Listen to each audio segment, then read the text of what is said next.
mean, 25 years after he wrote his novel. Yeah, well, I know that. When I came down to interview him, I came from St. Louis. He's one, but somehow the picture she painted of him didn't seem very real to me. He told me that he was a pastor, American pastor, and that he thought he had TB. And I think he did. I thought he lived down here a whole year.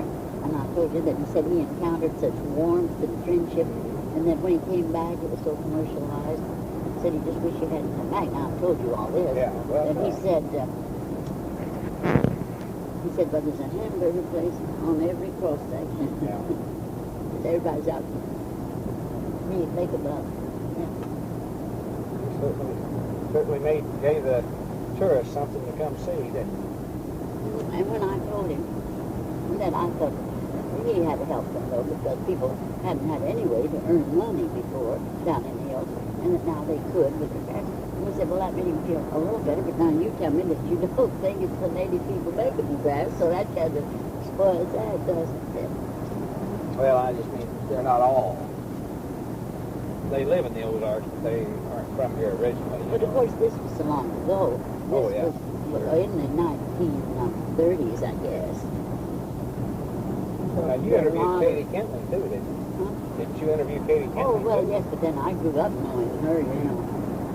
Her family lived down in here. Well, that's right. I forgot. You don't know her from that.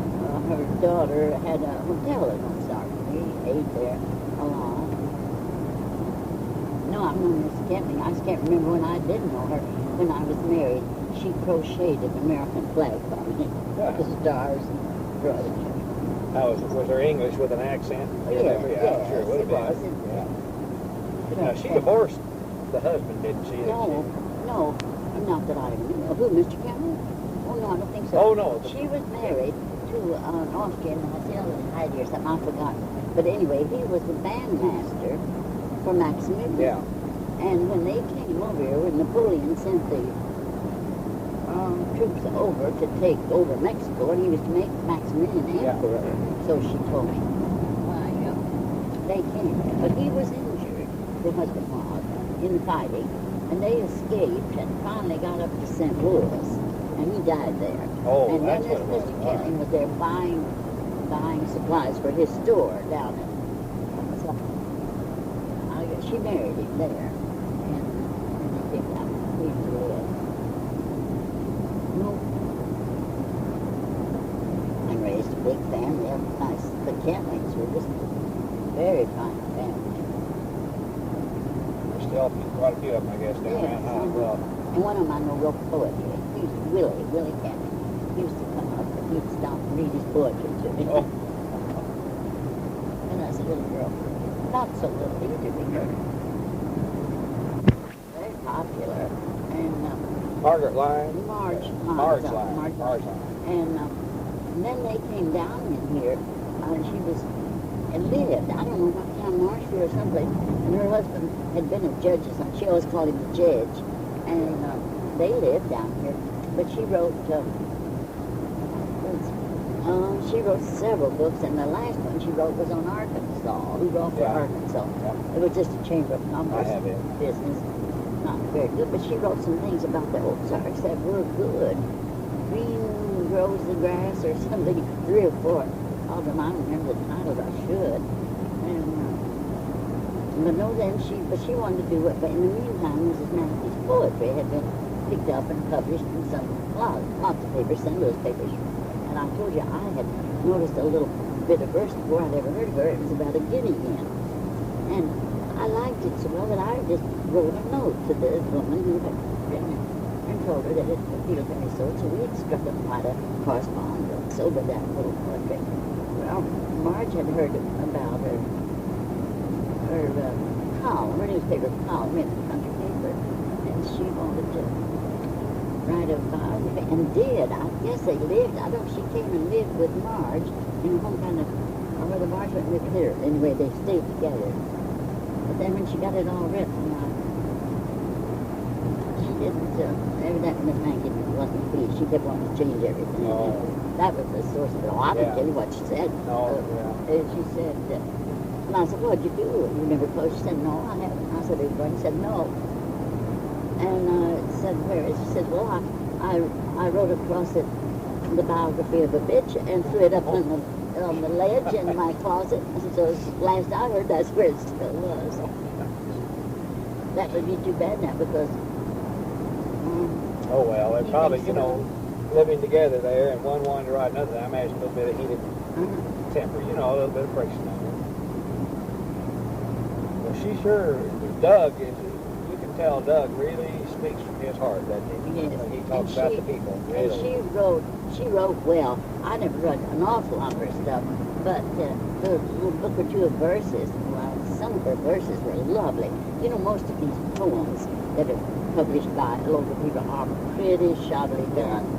And at the library, we bought one of every one of them, no matter who did it or not. It was good, bad, or indifferent. But there were very few that I could really recommend. But I could recommend hers. I thought she did lovely verse. You know that Earl Wilson didn't do bad. George Earl. Why, I was surprised. I didn't know that he had written that song, Hillbilly Heartbeats and all that. Now that was nostalgic. Yeah, he went. There were verses that you know never were on the radio, and would have taken up all the program. First was all. Yeah, that first verse. They couldn't have had that for a theme song and had 5 verses. Even Bob Hope could do that. No. But then he evidently didn't have much time to do this Steve Miller thing. But now that was good. I thought he did a good job. Oh, you know that whole somebody should write something on KWTO. In fact, a fellow that worked out there just before they sold it, I think he told me that there was a boy at MU or one of the universities had done a master's thesis on the history of KWTO, and he thought Ralph Foster had a copy, and I ought to get out there and ask him. Maybe I don't know, it may be down here at the school now. If ever there was an influence in the Ozarks, they were for about 25 or 30 years. Did you take people like Slim Wilson and the Goodwill family and the Hayden family, all those people? Well, I can't do much for country music for myself. I can't, but I know it is popular. I like folk music. This is so different now. Yeah. This is what they do now is what I call honky-tonk music. It's all this thwarted lover, you know, in a bar somewhere, or adultery or something like that. And I always see some barroom gal sitting there with a beer and some truck driver next to her listening to those songs, you know, on Nickelodeon. Well, I hope it dies out, the popularity, and lets it get back to where it won't ruin what used to be good a part of it, you know. I think, well, now you take Old Man River, which I consider the best bit of folk music in my lifetime. Wow, that's so worthwhile. But you compare that to some of this country music. Well, I love. Of course, they may make them tell stories. That's all right. But then one ridiculous thing. Do you remember that the black people? Here, I turned that thing on again because I was wondering. When did your people? No, just now did. When did your people come to settle in the Ozarks community? Well, your grandparents? Yes, my grandparents came I would judge in the 30s or maybe about 1840.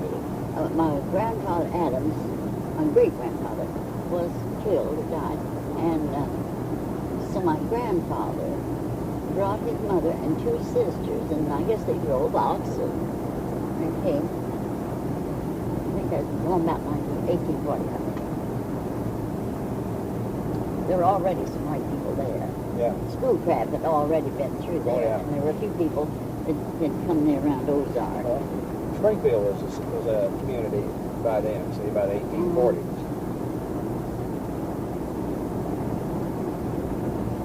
Well, I think it was about that my grandfather came. It might have been in the late 30s, but it was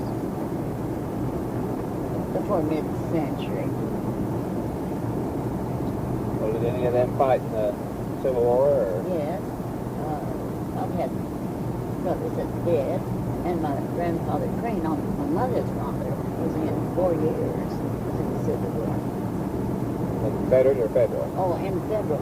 That's when my people left the South. They said that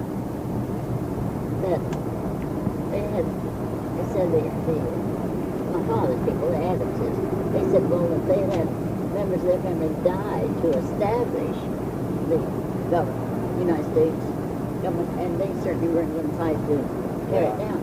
And so that, I guess, is why they left the South. And they were all Republicans. Where did they come from? They came from Tennessee, mostly from Tennessee. I don't know what came from Georgia, but most of them lived in Tennessee. But, they were Republicans. There wasn't a Democrat in the whole outfit. And it was all because of the Civil War. Yeah.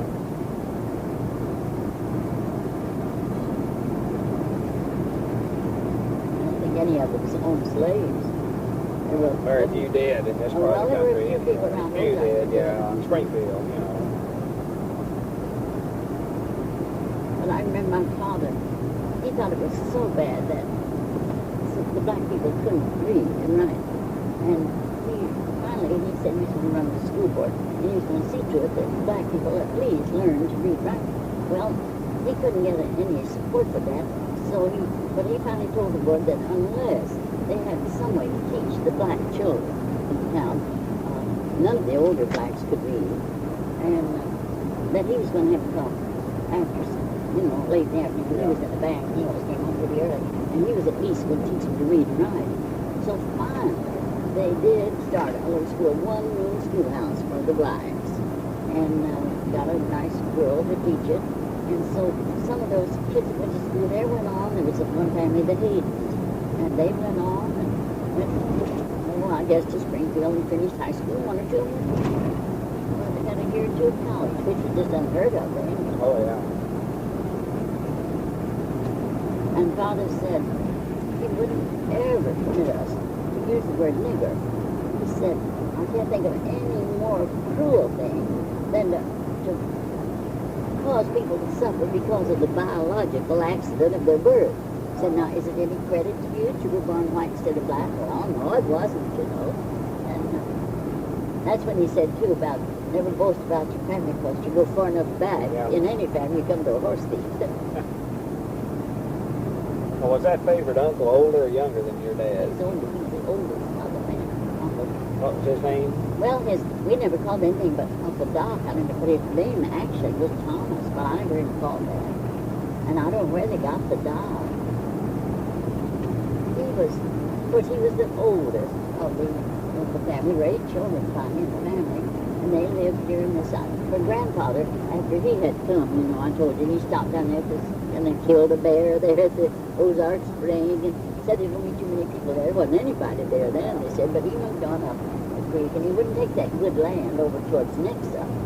He wanted more woods and water and game, so he moved on up towards Linden, crossed right from Linden, and homesteaded whatever they allowed them. It must be a lot. I don't know if this whole section was because he gave his children land, a little farm. Yeah. So, but Uncle Doc lived with him. He married a Cummings, and Mr. Cummings and I figured it out that we were a little bit of kin. Yeah.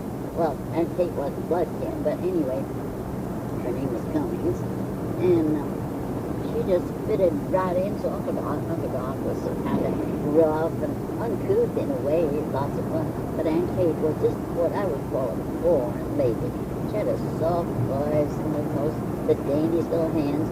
She did everything the hard way, Yeah. Cooked in the fireplace, but I never heard her raise her voice. But she'd say, "Now, Doc," and he'd tell these rough stories, and he told some rough ones, And they had a big blacksmith shop on the land. It wasn't anything but their own use, but they did there were 4 brothers, and they did all their own blacksmith work, put tires on, shod their horses. Oh, I used to love to put in and watch a little shoe horse. Now, where he learned that, I don't know. But as I say, he didn't do it for anybody else. And the other uncles had married and left home before I can remember. I can turn here, can't I? This is easy. I don't take you in through the... Yeah, this is the old 65.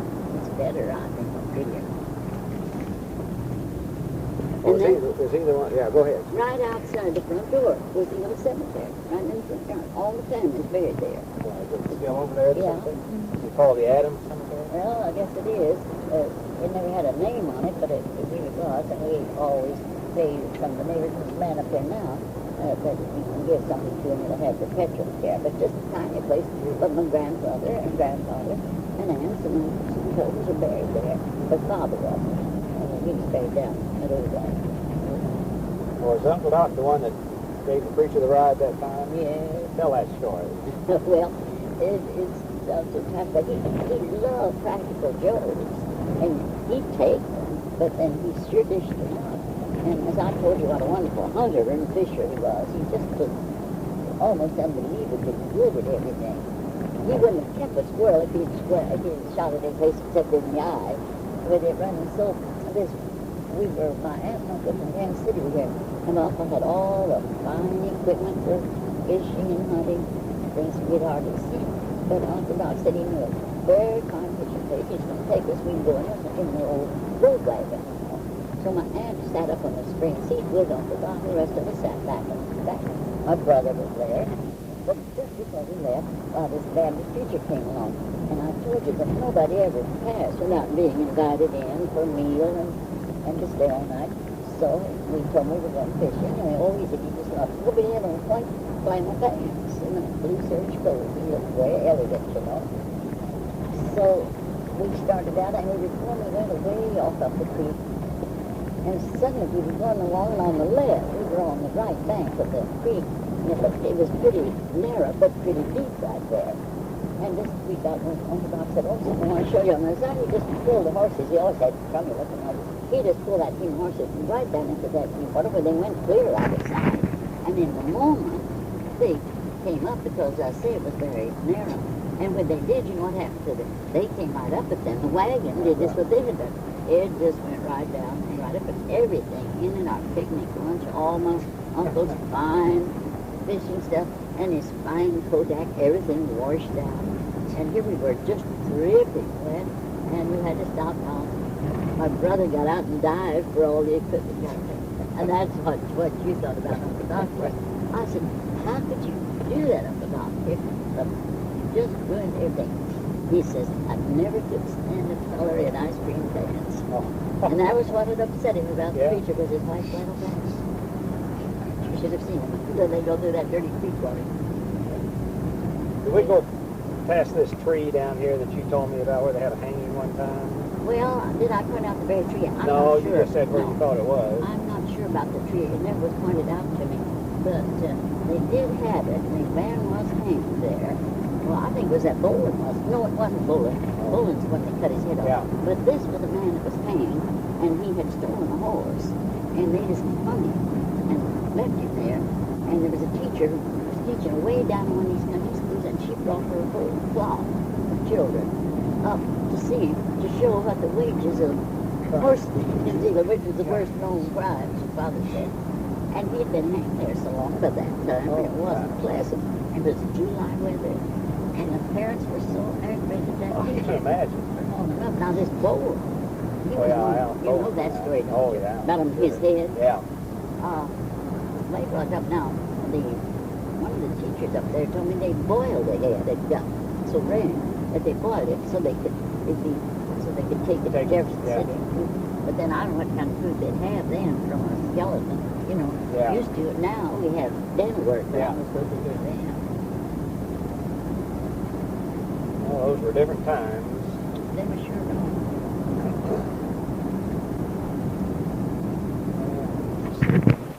The book of the Bible. Preacher, Lyndon, yeah. Up there.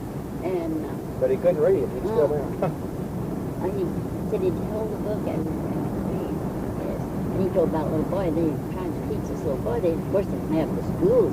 They had about 3 months in a year. And this little Todd Gerson, I think he was. He was a problem kid. He's one that tried to fly. He took a big umbrella and flew out of the loft window. Of course, it went up, and he nearly killed him. Well, then they decided to teach him to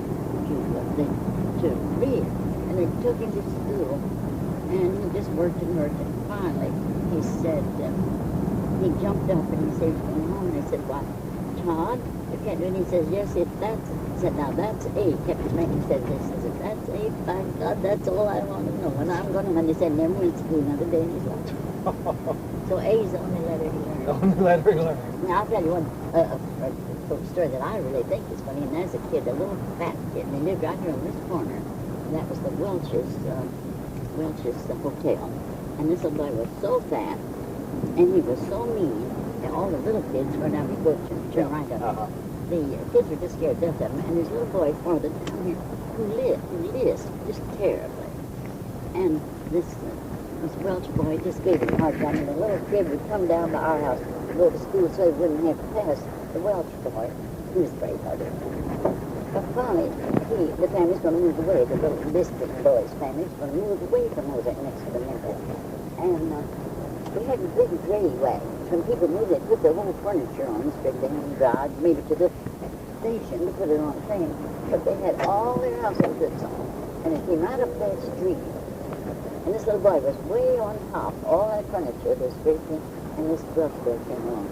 And of course the little kid had done nothing but run before. He leaned down from there, and he says, people heard, now that's our house. Yeah, we turn around. This Welch boy, people, big ones called him go-belly, but no, the little kid did. So this little boy that had never dared raise his voice and reached down right out there, and he reached down and he says, and he had a bad lisp, I told you that, and he says, goodbye, go-belly, hope by God I'd never see you again.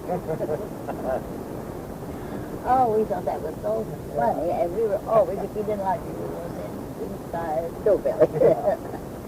Well, I've sure enjoyed it. Oh, I better head on home. April 27th, 1975.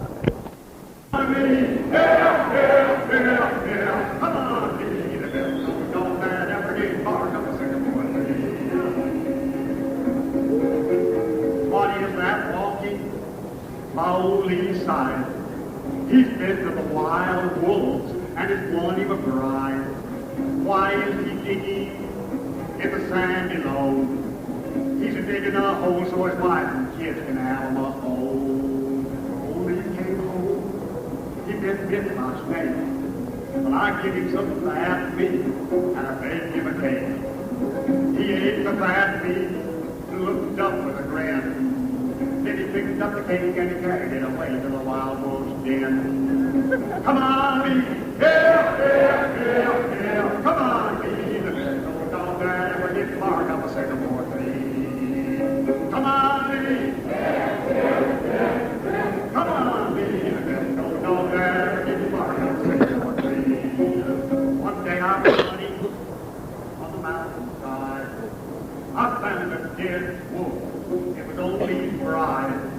Then I saw him a-walking through the big bojacks. And the little pups were trying to step in their daddy's tracks.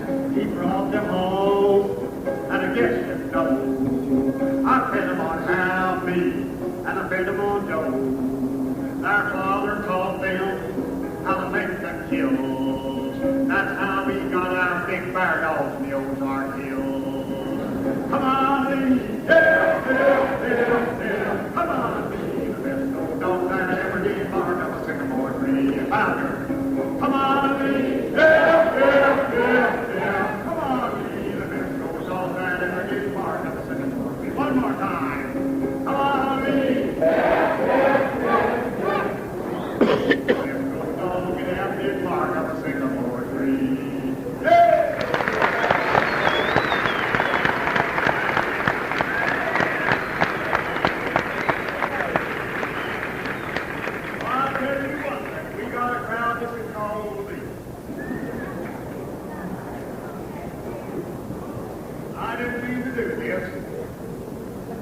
I'm going to now. You've got to, I hate to take up the sign, where you got a lot of people back there. I'm going to do your song with the old bow. I think it's the first man-made instrument ever played with the bow. When you come to my house to visit, and I'm inviting all of you now, as I've done on every crowd I've ever been, if you come out to my house tonight, that whole thing is over. You find a lot of people out there visiting. And visiting this place. time. We don't care just as long as they're good American people like we see here tonight, just so long as they're sober, and just so long as they're not dopey. That's the way it has to be out of my house. We always have a nice fellow out there who watches after everything, and we have a good time out there. You would enjoy it. Now, play the bow, you strum a string. I know you can hear it, and you have to work your mouth. See if you can hear that. There's the first, right? Good. Now, strum the string and work your mouth, and tones will come out because the vibration will go through your cheek entirely. Listen.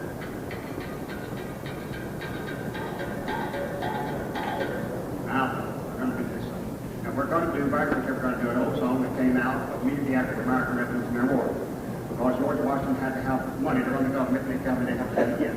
And I'm there. And he had a great man, head of the treasury, I think I'm right, the name of Alexander Hamilton. He knew how to get money. And he tried to put an excise tax on a lot of things. And one of the things he put an excise tax on was the making of whiskey. Everybody had a right to make whiskey before that. But you had to pay the tax to make whiskey after that. People didn't like that because they thought they had just as good a right. I'm talking awful fast, but not the way I talk. Now, I'm an old southern boy. And they thought they had just as much right to make whiskey as to make sausage or anything else. And they were very angry, and they had an insurrection in Pennsylvania. Anybody here from Pennsylvania? I was put there in Pennsylvania. And they had an insurrection in Pennsylvania, and George Washington had to send the army back there and put down the rest of the insurrection. And out of that came an old song called Run, Johnny Run, the Federals will get you. It passed on down until we got to our Civil War a long, long time afterwards, and it became Run, Johnny Rail, the Federals will get you. The Civil War ended. Southern kids in the South loved this tune, and they began to sing Run, Johnny Rail, the Federals will get you. Southern says you can't sing that down here, so they changed it. It became an old tune, and you may have heard it called Run Nigger. Now, we're going to sing tonight while to begin with. Now, the tune goes like this.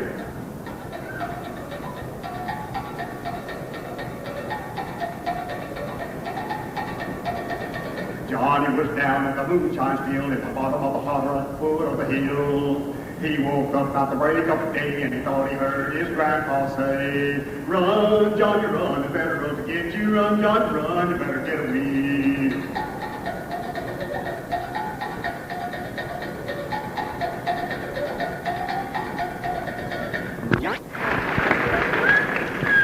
Very quickly, I hope you all won't hold it against me, but I used to be a school superintendent. I used to be a school teacher a long time before I was superintendent. And I always took the guitar to school with me, and I tried to help out in the kids' learning. I didn't know at that time that they had a term for it. I said helping out kids' learning. That's before I went off to college, and I went off to college, and I found they had a term for that called enriching the curriculum. And if I couldn't find a song to enrich the curriculum, then I would make it up. Now, all the big songs that I've had that make some money, I just made them up. They call it composing, you know. Now, I'd like to do one of them for you. It's the old band in New Orleans, which I recorded on an album, and after I recorded it, Johnny recorded it, had a big album, and they just keep on recording. Well, in 1814, we took a little trip up Colonel Jackson down the Honey, Mississippi. Took a little bacon and we took a little beef.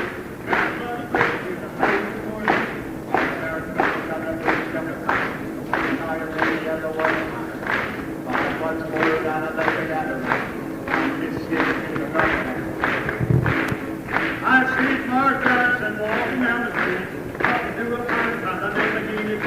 He gave Genie a drink that he from the Tennessee, and the pirate said he had it from the fish in the sea. The priest said, Andrew, you better run, from back to him the country where the boy. Old head priest said, it's getting the other down, he's going to flip the curtain off the front side of the table. Now you're ready to get the water. I put the blues down and lay together. Now you Mississippi to the government. Well, when you look down the river and we see the British color, now then 100 of them sitting on the ground. Kept so high and the big a cotton didn't say a thing. Oh, we hit the 3 steps, we could take it by surprise. If we didn't start off like it, we looked it in the eye. Hell, out loud till we see the face of 12. Oh, number 4, and the really gave it hell. Well, duck up and the big jumping from. Nice, and one black. I put the boy out, looking down the right. And get sick in the government. Well, we fired our cannon till the final melted down. Grabbed the alligator and fought another round. Filled his head with cannonballs and pounded his behind. When we clutched the power